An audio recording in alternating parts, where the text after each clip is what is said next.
Aku percaya kepada Allah, Bapa yang Maha Kuasa, Khalik langit dan bumi, dan kepada Yesus Kristus, anaknya yang tunggal Tuhan kita, yang dikandung daripada Roh Kudus, lahir dari anak darah Maria, yang menderita sengsara di bawah pemerintahan Pontius Pilatus, disalibkan, mati dan dikuburkan, turun dalam kerajaan maut, pada hari yang ketiga, bangkit pula dari antara orang mati, naik ke surga, duduk di sebelah kanan Allah, Bapa yang Maha Kuasa, dan dari sana yang akan datang, untuk menghakimi orang yang hidup dan yang mati. Aku percaya kepada Roh Kudus, gereja yang kudus dan am, persekutuan orang kudus, pengampunan dosa, kebangkitan orang mati, dan hidup yang kekal. Amin.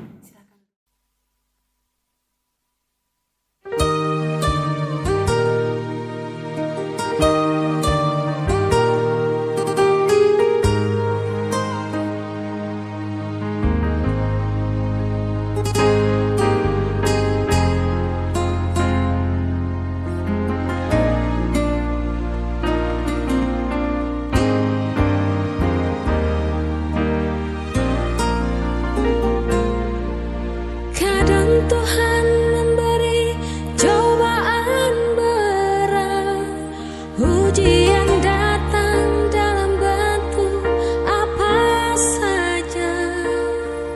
Ketika kita sedang terlena, ketika kesombongan tak terkalahkan,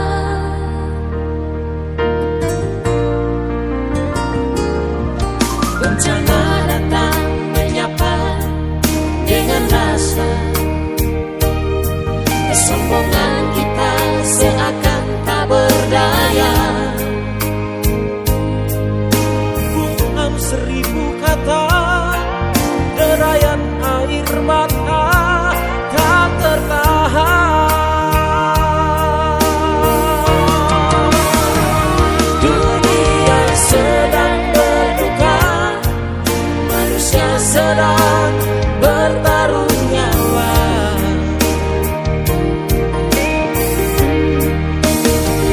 Ribuan nyawa melayang, jeritan tangis di mana-mana.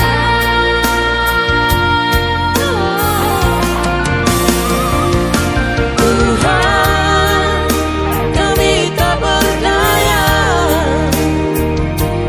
Tuhan, kami tak mampu berkata. Tuhan, kami kehabisan cara, kami kehabisan air mata. Tuhan, kami telah bersalah. Ampunilah kami, ya Tuhan. Mumpung masih ada kesempatan untuk berbenah sebelum terlambat.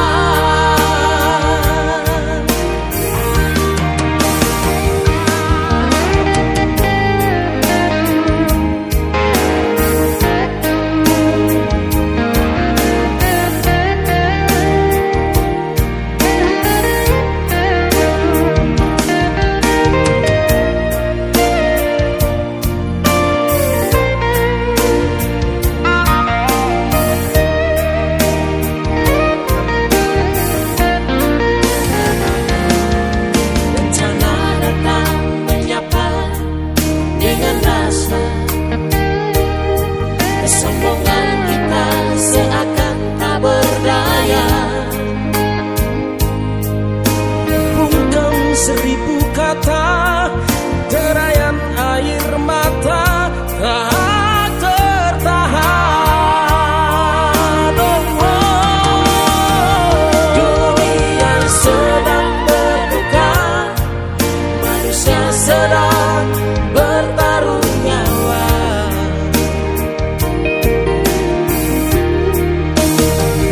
Ribuan nyawa melayang, Jeritan tangis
yang permai oleh kecintaan Yesus dan anugerah Tuhanku. Kalau namaku dipanggil ku ada, kalau bunyi sangkakala, kalau bunyi sangkakala, kalau bunyi sangkakala, kalau bunyi sangkakala ku ada. Harus ku bekerja bagi Tuhan hingga maunya, harus ku bersaksi tentang kasih-Nya, sampai akhir kerja di dunia ku tetap setia. Kalau namaku dipanggil ku ada, kalau bunyi sangkakala, kalau bunyi sangkakala, kalau bunyi sangkakala, kalau bunyi sangkakala ku ada.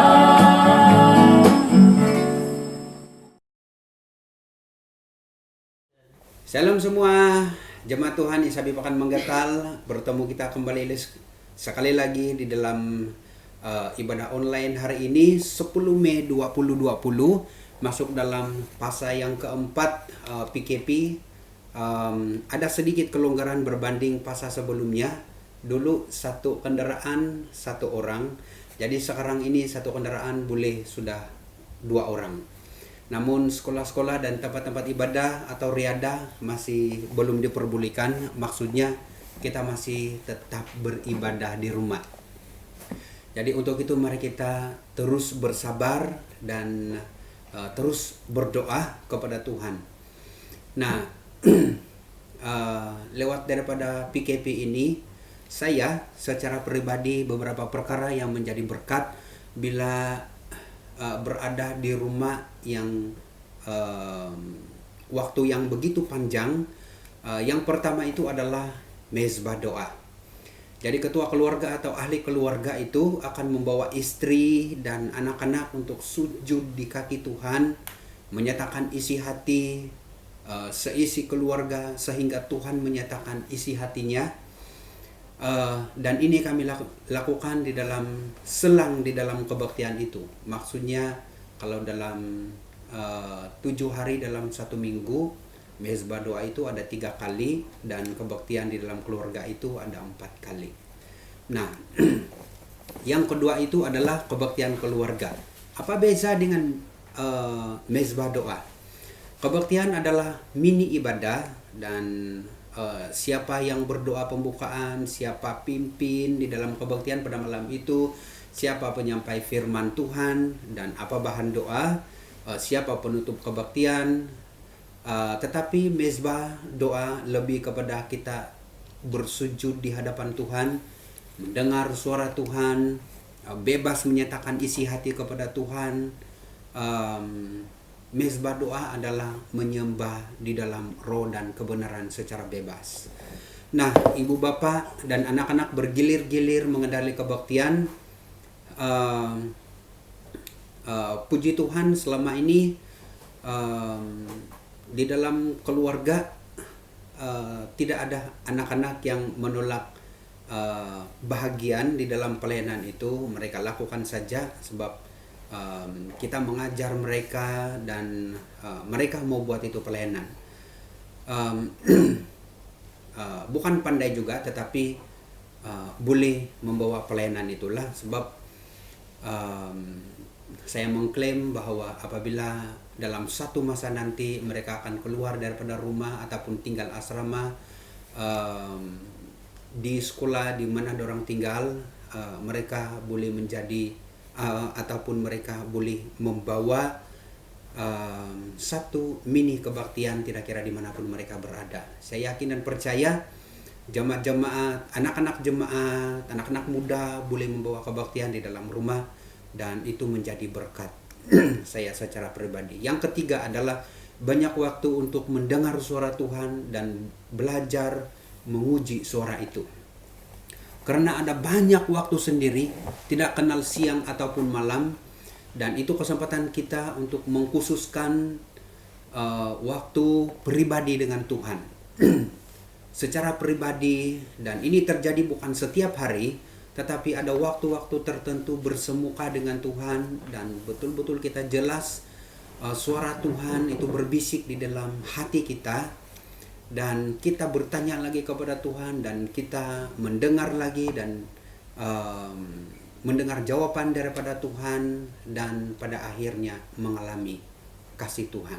Dan sungguh luar biasa, Tuhan luar biasa.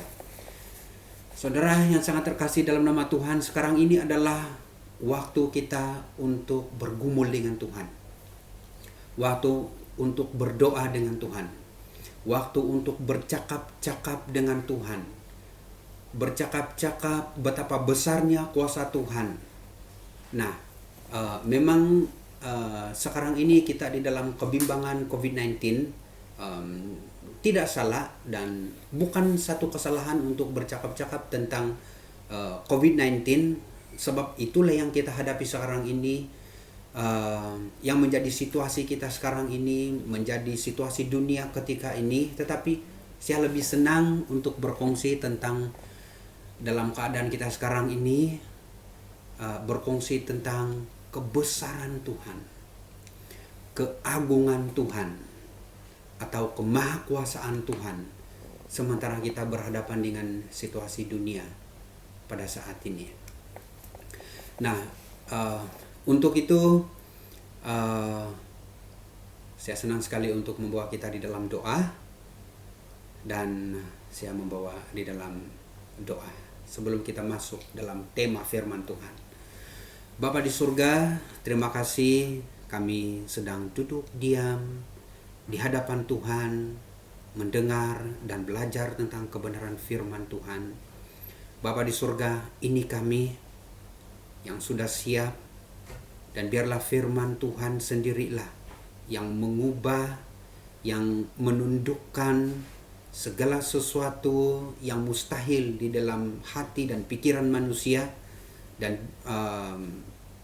atas karena kebenaran firman-Mu lah yang memberikan manusia napas dan kehidupan. Untuk ini Tuhan Yesus Kristus, kami siap untuk diajar oleh kebenaran firman-Mu, sehingga semakin hari semakin kami indah di dalam pemandangan-Mu, dan firman-Mu lah yang mengubah dan yang menjadi gunung batu di dalam kehidupan kami. Terpujilah Tuhan, dalam nama Yesus kami sudah berdoa. Haleluya. Amin. Jadi saudara, untuk itu tema yang saya mau kita belajar pada hari ini adalah selalu bersamaku. Sekali lagi sebut bersama saya, 1, 2, 3. Selalu bersamaku. Haleluya. Namun sebelum kita belajar firman, saya senang sekali untuk memuji Tuhan. Jadi saya tidak berapa pandai main gitar, jadi untuk itu saya senang sekali untuk membawa seorang pribadi namanya Niklos, dan dia akan menemani saya untuk bermain gitar. Dan saya kurang pasti dia di sebelah kiri saya ataupun sebelah kanan. Jadi ya, kru di sana memaklumkan bahwa dia ada di sebelah kanan sana. Oke, Niklos, silakan. Haleluya. Ini dia seorang anak muda, pemain musik dalam gereja kita. Haleluya.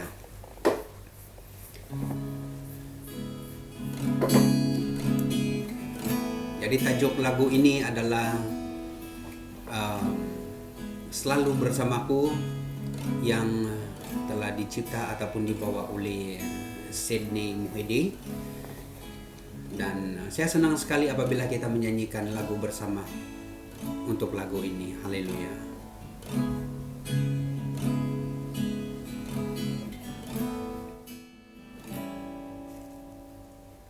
Hanya Kau tempatku berlindung, hanya Engkau laguku dan kekuatanku. Izinkanlah datang menyembah, membawa syukurku.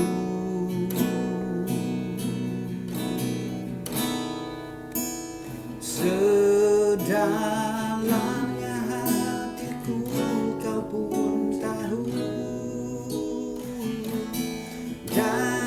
kasih-Mu tak jauh dalam jiwaku,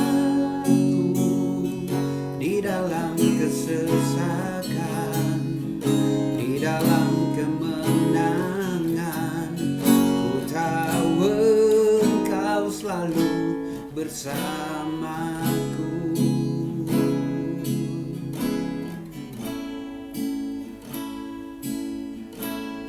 Hanya Kau tempatku berlindung, hanya Engkau laguku dan kekuatanku. Izinkanlah ku datang menyembah, membawa syukurku.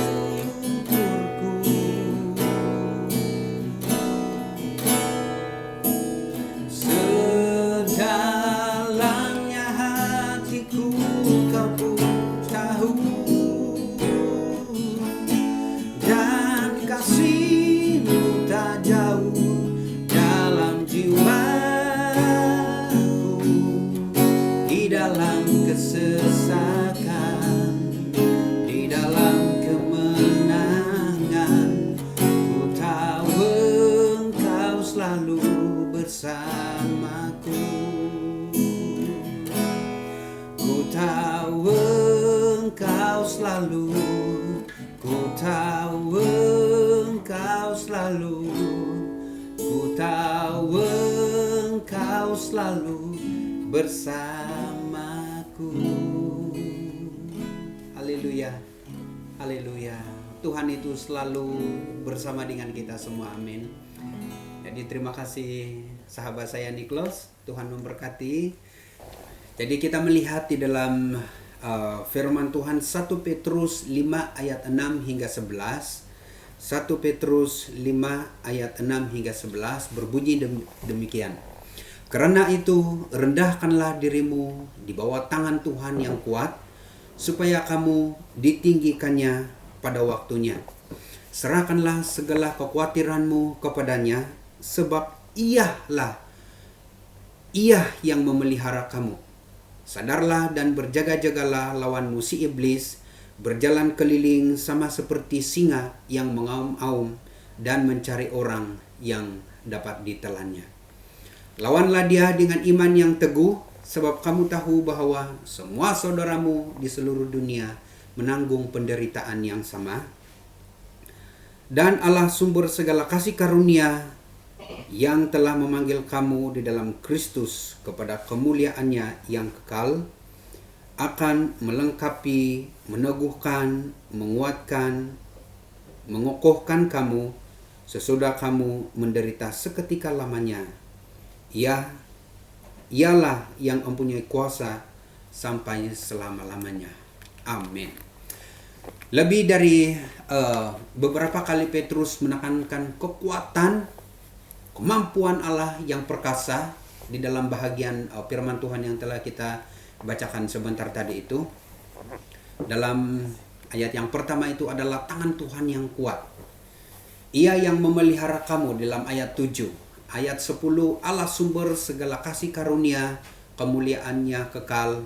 Dia yang sanggup, Dia melengkapi, Dia meneguhkan, Dia menguatkan, mengokohkan kita. Ialah yang mempunyai kuasa sampai selama-lamanya. Itu terdapat di dalam ayat 11. Nah, saudara, artinya Tuhan lebih dari sanggup membebaskan, menolong, membela, menjaga, melindungi, dan melakukan apapun yang kita perlukan demi anak-anaknya. Kita tidak perlu khawatir di dalam kehidupan ini, sebab Dia telah menetapkan dirinya untuk memelihara kita yang percaya kepadanya. Haleluya. Luar biasa. Kadang-kadang kita mendengar firman Tuhan ini berbicara tentang saya senang sekali untuk memberikan satu ilustrasi untuk pendekatan firman Tuhan yang sebentar kita baca itu. kalau kita lagi sedang berada di jalan raya dan kita terserempak ataupun kita mendengar ataupun kita melihat sendiri dalam satu keadaan di mana ada siren daripada polis dan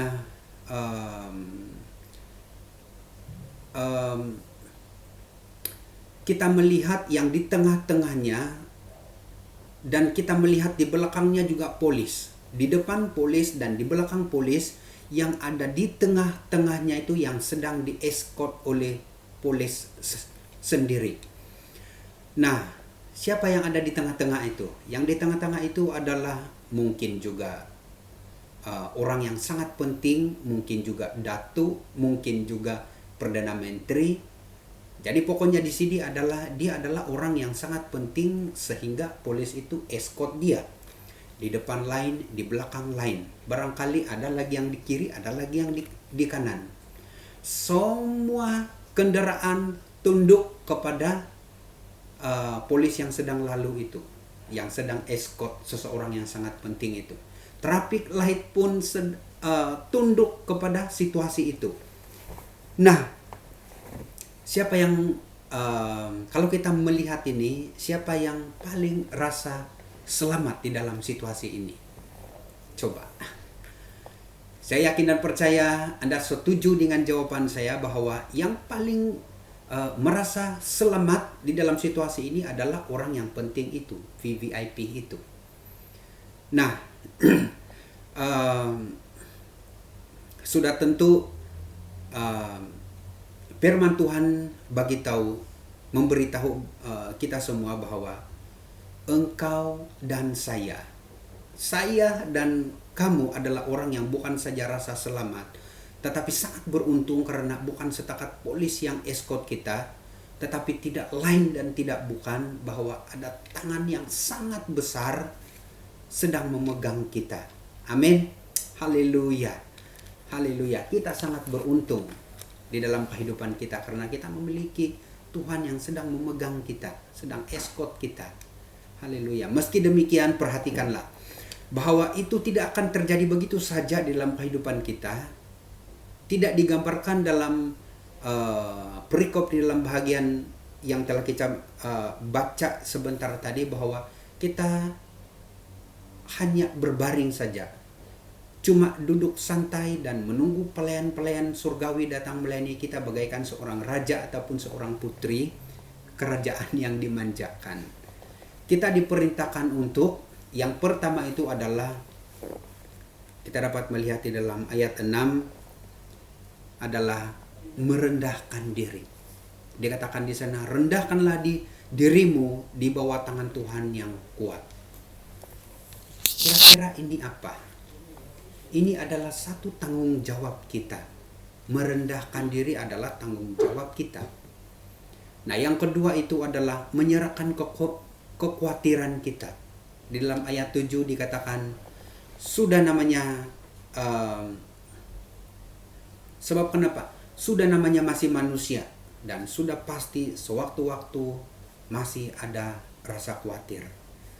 Saya sendiri secara pribadi dan melihat teman-teman, melihat kawan-kawan, melihat anak-anak saya, melihat istri saya, masih ada kekhawatiran sebenarnya.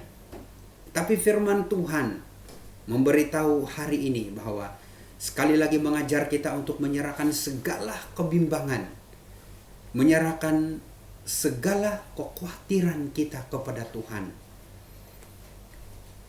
Nah, yang ketiga itu adalah selalu sedar dan berjaga-jaga terhadap musuh. Siapa musuh yang dikatakan di sini?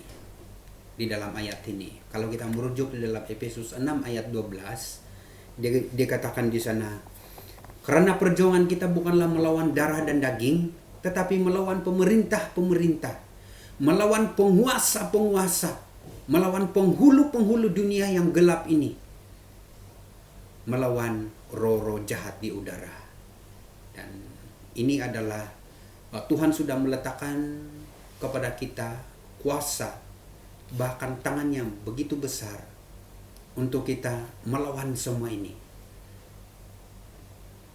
Ini sesuatu tanggung jawab kita, tetap selalu sedar dan tetap berjaga-jaga terhadap musuh. Yang keempat itu adalah menanggung penderitaan seketika ataupun menanggung penderitaan sementara waktu lamanya. Kita dapat melihat itu dalam ayat 9b dan 10b di sana. Ini berarti bahwa kemahakuasaan Tuhan dan kesanggupannya Tuhan menjamin seluruh kehidupan kita, tetapi tetap tidak mengabaikan peranan dan bahagian kita di hadapannya. Maksudnya di sini Tuhan ada bahagian dan kita juga ada bahagian. Maksudnya kita dengan Tuhan itu ada kerjasama. Kita bekerja sama dengan Tuhan.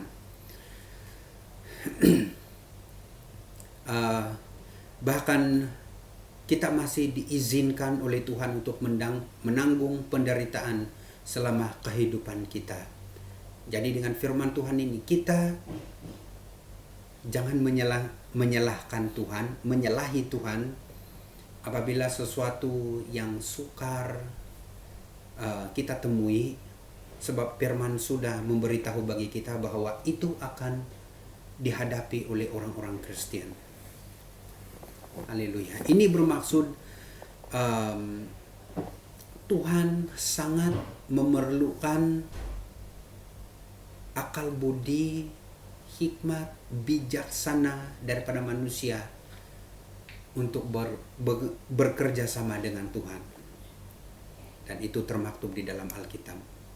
Selagi kita fokus melakukan bahagian kita, Allah sudah pasti setia melakukan bahagiannya bagi kita.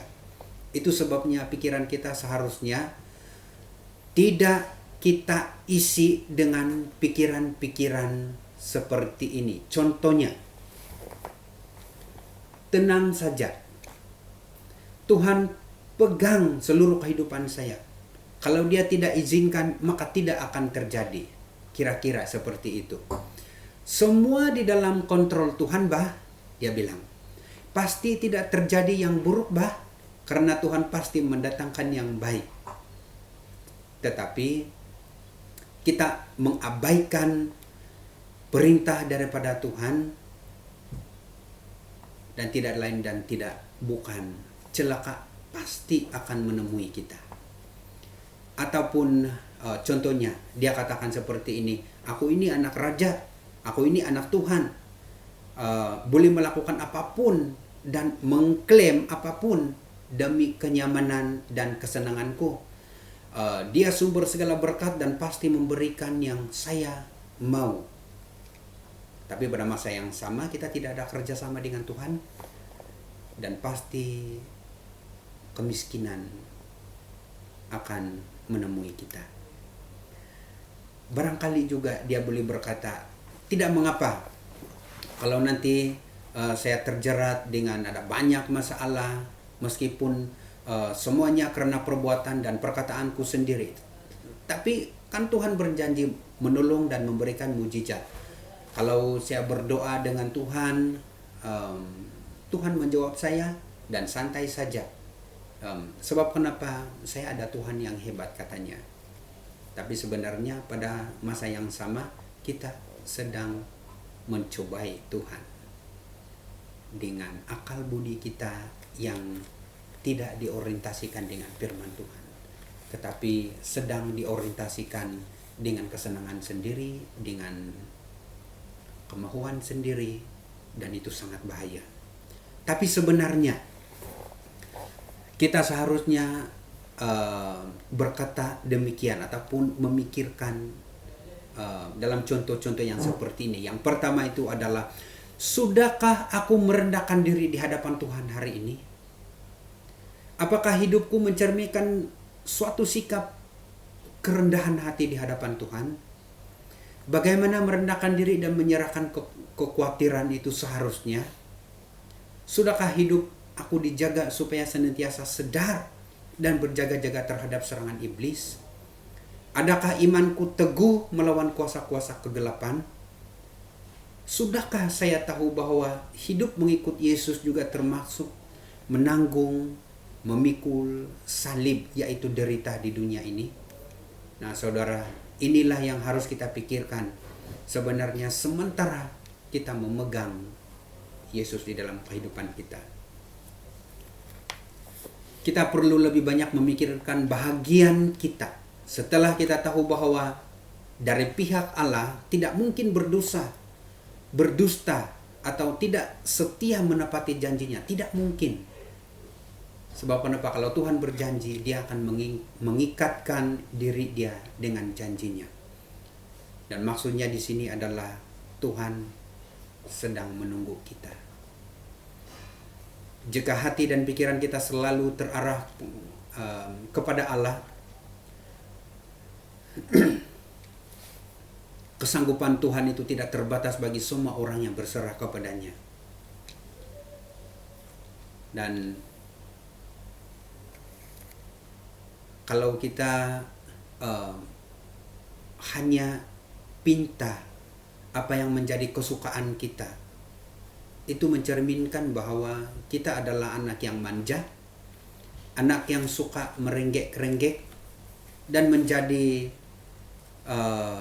lemah, menjadi lesu, menjadi luntur jika Tuhan tidak menuruti keinginan ataupun harapan kita. Dan pada saat itu seharusnya kita mulai mempertanyakan, apakah kita benar-benar mengetahui jalan-jalan Tuhan, atau selama ini kita mencari manfaat demi kepentingan sendiri di dalam hubungan dengan Tuhan. Saudara yang sangat terkasih dalam nama Tuhan Yesus Kristus, dewasa, orang Kristen yang dewasa dan memahami otoritas daripada Tuhan, tidak menggunakan otoritas itu untuk melampiaskan keinginan dan keperluan pribadi. Mereka mengerti ada tanggung jawab, kewajiban, tugas dan bahagian yang harus mereka lakukan dalam hidup mereka sebagai anak-anak Allah. Keselamatan kita telah dijamin, namun hidup bersama Tuhan bukan hidup sesuka hati kita sendiri. Ada tanggung jawab, ada sikap merendahkan diri, ada iman yang teguh, ada penyerahan, ketakutan, lalu menggantikannya dengan keteguhan hati, ada perlawanan, ada kekuatan untuk melawan kuasa-kuasa gelap, ada penderitaan yang harus kita alami dan tanggung selagi berjalan bersama dengan Tuhan. Itulah orang Kristen.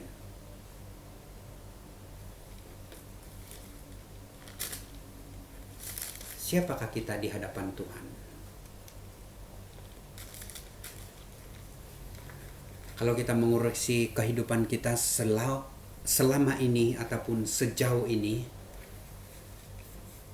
kita dapat merasa dan kita dapat melihat sendiri bagaimana cara kerja Tuhan, bahwa hidup kita ini tidak selalu lancar dan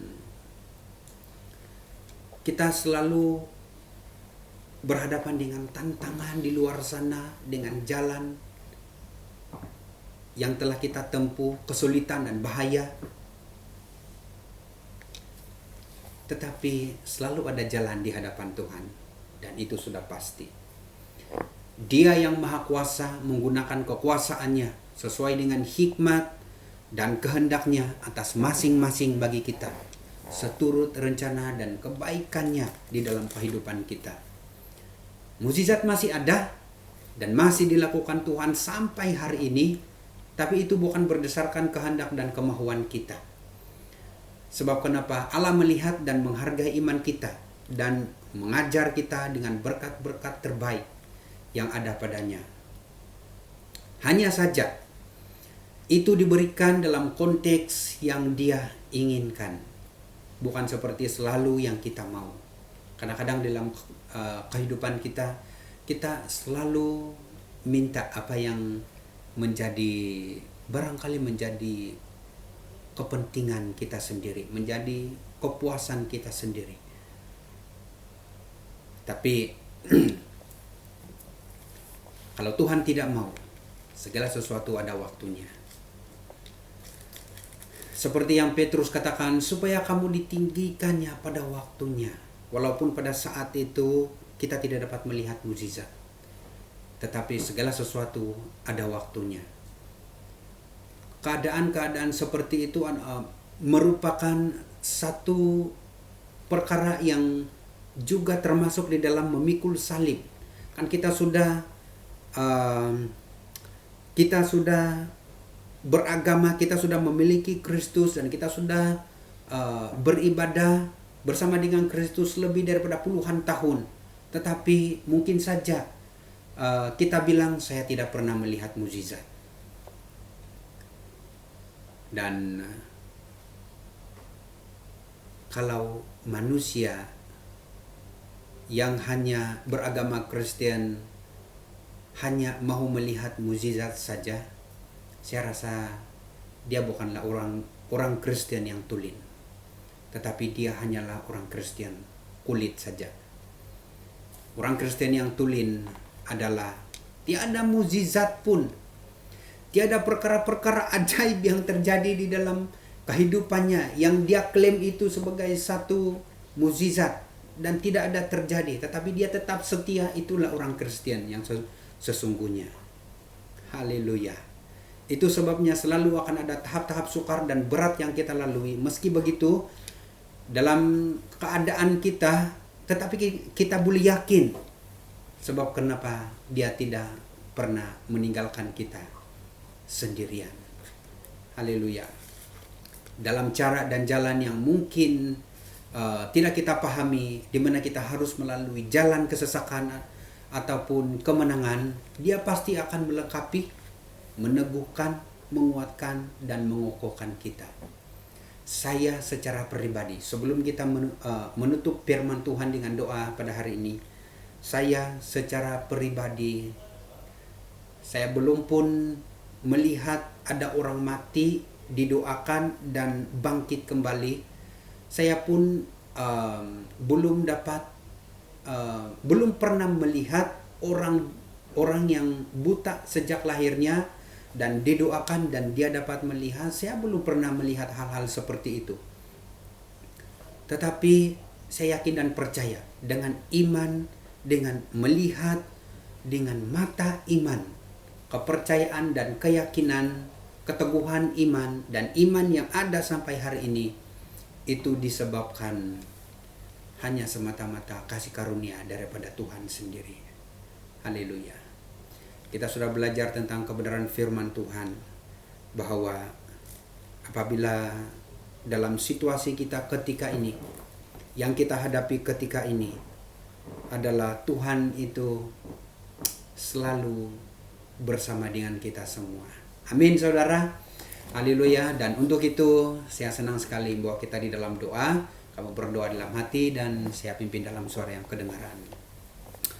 Bapa di surga, namun rohmu yang senantiasa di sisi kami pada saat ini, betapa dalam, betapa lebar, betapa tinggi, betapa besar kasih-Mu buat kami.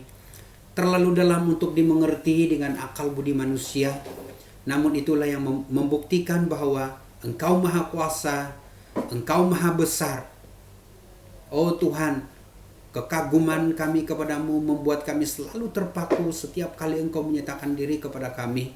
Dan ini kami Tuhan berserah dan memberi hidup kami kepadamu dengan keyakinan yang besar bahwa Engkaulah penulis hidup kami. Engkaulah pemilik kehidupan kami yang selalu bersama dengan kami dengan apapun juga keadaan. Kiranya firman ini akan tertanam di dalam hati kami yang membuatkan kami semakin hari semakin kami serupa dengan Kristus. Semakin kami bertumbuh, semakin kami berbuah di hadapan Tuhan. Terima kasih Bapa.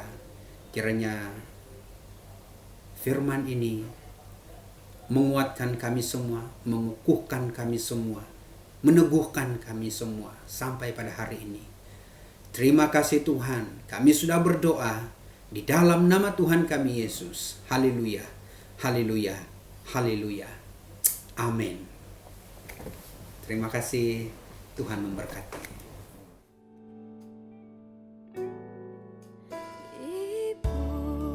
Hai, saya Fiana Abidarius. Saya ingin mengucapkan selamat Hari Ibu kepada semua ibu-ibu di SIB Pekan Menggatal, terutama kepada ibu saya, Puan Loni Kagi, dan mentua saya, Puan Maini Sambal. Semoga senantiasa sehat dan terus sukses dalam apapun yang kamu lakukan, dan terus melayani Tuhan sampai bila-bila. Tuhan memberkati dan terima kasih. Tuhan memberkati semua. Hai, selamat pagi semua. Yani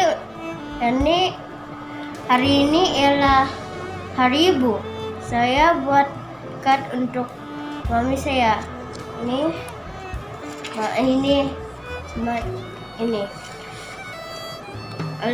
Selamat Hari Ibu.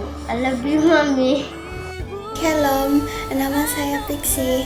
Pertama-tama saya ingin mengucapkan selamat Hari Ibu kepada semua ibu-ibu di SIB Pekan Menggatal, especially kepada ibu saya.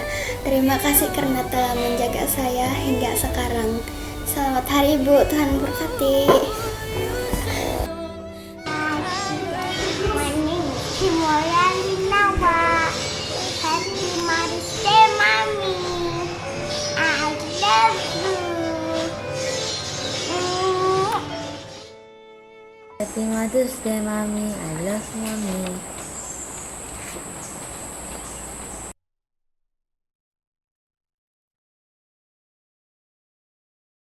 Shalom. Dalam kesempatan ini saya mengucapkan selamat Hari Ibu kepada semua ibu di gereja kita SIB Pekan Menggatal. Dan sebelum itu saya memetik satu ayat untuk kamu, terdapat di dalam 1 Korintus 15 ayat 58. Berbunyi demikian. Karena itu, saudara-saudaraku yang kekasih, berdirilah teguh, jangan goyah, dan giatlah selalu dalam pekerjaan Tuhan, sebab kamu tahu bahwa dalam persekutuan dengan Tuhan, jerih payahmu tidak sia-sia. Dan kesempatan ini juga saya mengucapkan selamat Hari Ibu kepada Ibu Tunggal, supaya tetap semangat, tetap kuat, tetap teguh di hadapan Tuhan, bekerja di ladang Tuhan melalui pelayanan, karena Tuhan yang sedang menjaga kamu, Tuhan yang memimpin, menuntun hidupmu bersama dengan keluarga. Ada tangan yang begitu besar memberkati Ibu Tunggal. Saya senang sekali untuk membawa di dalam doa berkat dan sempena Hari Ibu. Mari kita berdoa dan saya pimpin dalam suara kedengaran. Tuhan memberkati engkau dan melindungi engkau. Tuhan menyinari engkau dengan wajah-Nya dan memberi engkau kasih karunia. Tuhan menghadapkan wajah-Nya kepadamu dan memberi engkau damai sejahtera. Bapa di surga, kami mengucap syukur untuk kekuatan, upaya, kapasiti yang Tuhan sudah berikan bagi kami, sementara kami bergumul dengan situasi yang bukan saja dihadapi di daerah ini, di Malaysia ini, tetapi dihadapi oleh seluruh dunia. Terima kasih, kami mengklaim bahwa tangan Tuhan yang begitu besar melawat kami, membawa kami, menuntun kami, membimbing kami. Engkau memberkati setiap jemaat SIB Pekan Menggatal ini, Tuhan. Terima kasih juga Tuhan Yesus Kristus karena kami berkesempatan di dalam media ini untuk mendoakan bagi para ibu. Kami serahkan mereka di dalam tangan Tuhan. Jerih payah mereka di hadapan Tuhan sendiri itu tidak akan pernah luntur di dalam kasih dan kemurahan Tuhan. Oh Tuhan, mari Engkau sendirilah yang berkarya di dalam setiap ibu.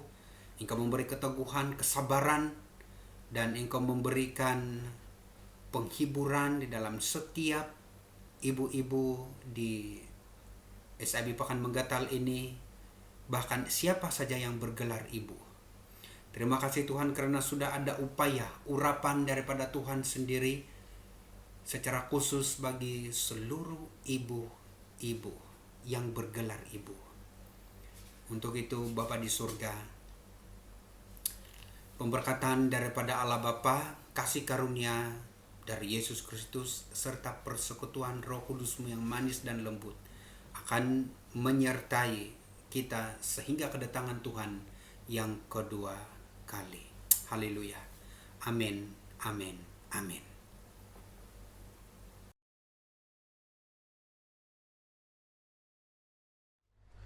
Bapa kami yang di surga, dikuduskanlah namamu, datanglah kerajaan-Mu, jadilah kehendak-Mu di bumi seperti di surga.